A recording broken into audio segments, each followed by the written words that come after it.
5 coisas que o pregador não deve fazer em hipótese alguma na hora do sermão, lá em cima no púlpito. Chegou na igreja, subiu ao púlpito na sua vez para pregar, preste atenção nessas 5 coisas que jamais você deve fazer nesse momento aí da pregação. Primeira coisa, ir despreparado. Sabe aquele pregador desleixado que deixa tudo para a última hora?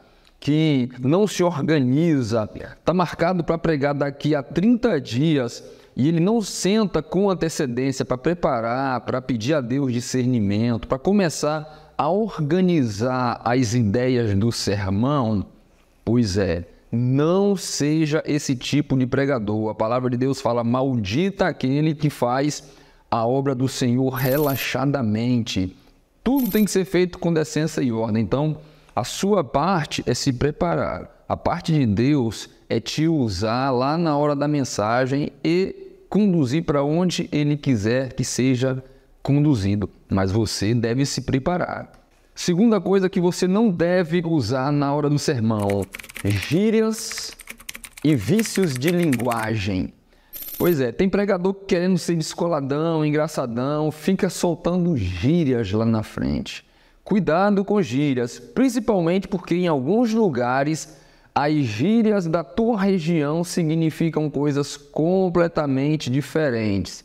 E aí, falando gíria para ser descoladão, você, pregador, pode acabar numa saia justa. Então, nada de gíria. Use um português coloquial, use um português básico, simples, claro, para que todos compreendam. Tanto o mais iletrado quanto o menos iletrado. Fique ali no meio termo. E com relação aos vícios de linguagem, então, pois é, esse tipo de vício de linguagem também arranque do teu vocabulário. Na hora de pregar, seja direto, sucinto, prático e use português básico, né? O arroz com feijão, ele jamais falha. Então, nada de gírias e nem de vícios de linguagem. Terceira coisa que jamais você deve fazer na hora do sermão é ficar se autopromovendo. Sabe aqueles pregadores que adoram falar: eu fiz isso, irmãos, eu sou assim, ó, comigo não tem essa. Eu faço isso, eu faço aquilo. Tinha um pregador numa igreja aqui próximo que estava dirigindo aqui uma série de evangelismo. E todo culto ele tinha que dar vários exemplos da sua vida espiritual, o tempo inteiro falando: comigo isso não acontece porque eu vivo no Espírito, eu não gosto de fazer isso porque eu prefiro viver no Espírito. Era o tempo inteiro se autopromovendo. Não faça isso. Mas importa que eu diminua e que ele cresça. Você vai chegar no púlpito, você vai levantar Jesus. Não foi isso que ele falou para Nicodemos? Quando eu for levantado, atrairei muitos a mim. Então, levante Jesus, que você suma, que você desapareça, que você diminua e ele cresça. Ele que precisa ser enaltecido e não você. Quarta coisa que não se deve fazer no púlpito na hora de uma pregação é ter medo do público. E esse medo do público aqui pode envolver 2 fatores. O primeiro medo do público que você não deve ter é aquele medo que te causa pânico, pavor, porque tem várias pessoas ali, e tem pessoas importantes, e tem graduados não sei das quantas, e tem não sei o que, não sei o que. Não tenha medo. O PhD ali é você agora, lavado e remido no sangue do Cordeiro, revestido com a glória.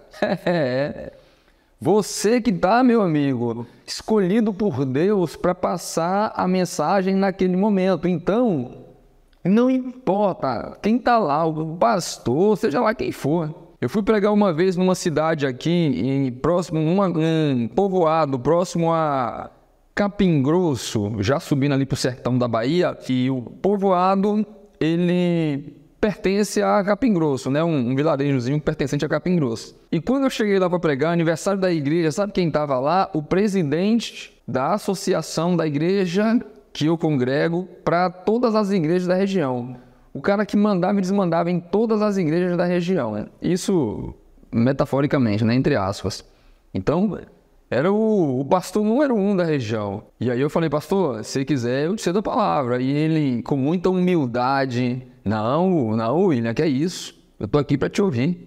Sentou lá e eu preguei e ele sentou. Então, eu falei o que tinha que falar, passei meu recado, passei o recado meu não, né? O recado de Deus, passei o recado de Deus. É isso. Quem está com a palavra de Deus aberta, está com autoridade naquele momento. E aí Deus vai falar através dele. Então não deve ter medo, não tema o público nesse aspecto.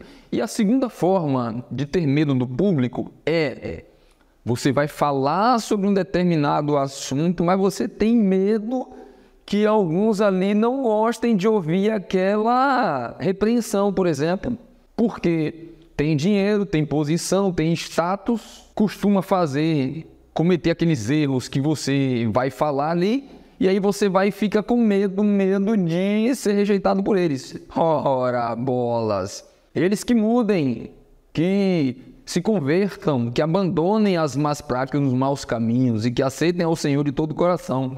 A palavra tem que ser dita, o recado tem que ser dado. Então você não escolhe, Deus, não vou falar isso aqui não. Deus, não vai para esse caminho não, Senhor, não fala isso não.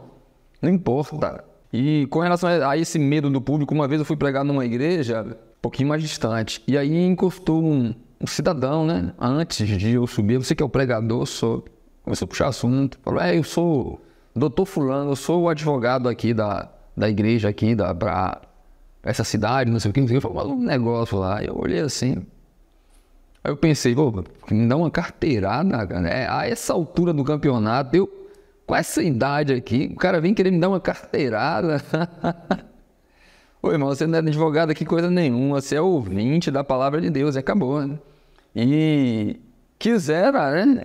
Tomara que você seja um cumpridor da palavra de Deus, porque se não for, vai levar chapuletada. Tem conversa não. Esse negócio de querer vir dar carteirada, não tem essa não, tá? E por fim, quinta coisa que você não deve fazer no culto é passar recado de quem quer que seja. Tem líder de igreja que tem a mania de convidar o pregador e falar assim, tem uns dois aqui que estão fazendo isso e isso. Eu queria que você desse uma corça neles lá, falasse um monte de coisa com relação a isso. Tem muito líder de igreja que costuma fazer isso. E eu já fui abordado algumas vezes quando alguém me convidou e alguém da liderança falou, rapaz, aqui tem uns 3 ali, uma família aqui que é problemática, rebelde. Se o irmão puder dar um toquezinho nisso daí, irmão, não vou dar não. Eu vou passar o recado que Deus quer que eu passe. Se no meio do recado Deus quiser que algo seja dito para alguém, vai ser dito. Agora, para fazer a sua vontade eu não faço não. Eu estou aqui para fazer a vontade de Deus, não a tua. E acabou. Tem essa não. A gente precisa ficar atento para não ficar no culto, como dizia meu pai, soltando cargas d'água, fazendo besteira e tratando o momento sagrado ali, onde Deus vai falar com a igreja, como se fosse brincadeira, ou como se fosse um palco para a gente dar o showzinho, fazer o que a gente quer e gosta, ou acha que tem que fazer. A gente precisa, na hora do culto, na hora da pregação, estar preparado, estar em comunhão, estar santificado, estar na palavra, estar no Espírito e fazer a vontade de Deus. E falar, Senhor, eu estou aqui como um instrumento para a tua honra e tua glória. Então me use conforme o teu querer. E Deus vai te usar conforme o querer dele. Não o teu, não da igreja, não do pastor da igreja e não do ancião, presbítero, seja lá quem for da igreja. Deus vai fazer a vontade dele. Amém? Amém. Graças a Deus. Louvado seja Deus por isso. Então, já aproveita aí antes de sair, dê um likezinho aí, se inscreva no canal, ative o sininho de notificações para que o YouTube te avise toda vez que eu postar um vídeo novo. E caso você queira se aprofundar um pouquinho mais na pregação do Evangelho, eu vou deixar aqui o meu e-book 5 Pilares de um Sermão Poderoso. Eu acho que o valor dele é em torno de R$23, se não me falha a memória. E aí vem mais alguns bônus, inclusive eu te dou o e-book em áudio para que você ouça, caso você não queira ler. E tem mais ali algumas dezenas de esboços de sermão já prontos, tá bom? Link aqui na descrição do vídeo. Um forte abraço, fique com Deus e até o próximo vídeo.